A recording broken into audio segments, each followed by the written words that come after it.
अपने दुल्हा के समझावत बा सैया जी कमाए जाबा ना मनबा कहे ना। चचा लोग भैया लोग हमार मतारी बहन लोग बैठल है। पहले जब मर्द परदेश जाए तो दुल्हन बेचारी दही चीनी खियाई के भेजे। दही चीनी काहे कि हमें तक यात्रा शुभ रहा।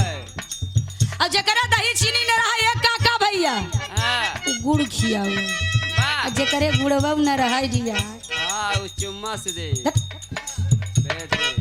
एक धुन आई रही एगो चुम्मा लैला राजा जी बनी जाए जतरा मनोरंजन है। फिर रखे आई तनी जाए से पहले खाई ले उठलाली में रोटी बोर के।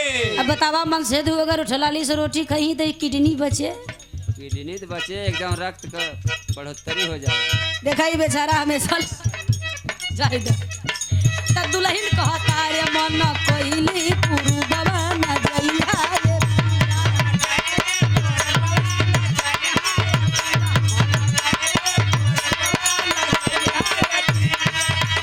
हाथ कवनो के कुछ न खइया रे